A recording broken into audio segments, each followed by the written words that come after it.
is me giving you some advice on what to do in a dental crisis if that involves losing a crown or veneer or bridge falling out. I did ask Claire to do this, but she's refusing. So here we go, I shall do my best.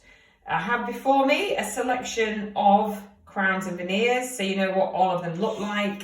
This little thing, which is a bit like a fingernail, is what we call a veneer. This is a crown with a post attached to it.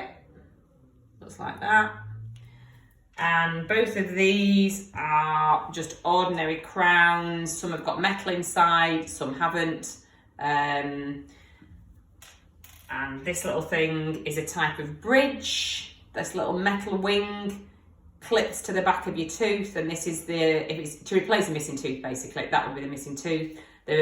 Another type of bridge is actually sort of made up of two crowns fused together. So if it fell out, you would have a hollow tooth and a sort of solid fake tooth. Imagine that's full of porcelain stuck together.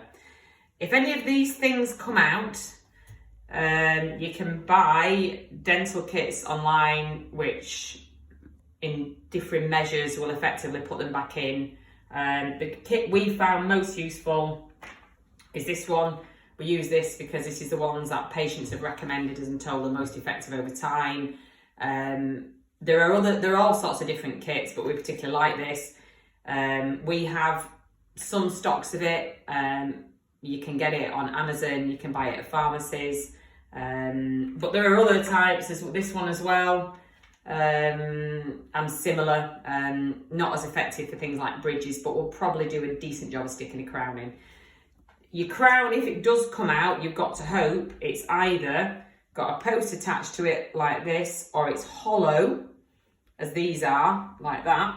Because if it comes out with full of tooth or filling in here, in other words, it's not hollow, you've no hope of sticking it back in. Normally, if I was able to see you, I'd be able to drill that out for you and fill it with cement. But at the minute, I'm not allowed to do that.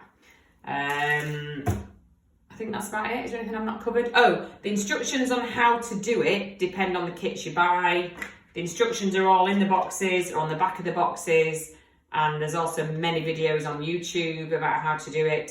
One thing I would say is don't use a load of cement, because if you lose loads, it'll all squidge out around the edges and make a mess and you won't be able to get it off. Better to use not enough cement, it not to work, and then you can mix it with a little bit more on round 2. And before the cement is set, give your teeth a bit of a gentle brush to try and clean off the excess around the edges. Here endeth my slightly garbled lesson in sticking crowns and veneers and bridges back in. Keep safe.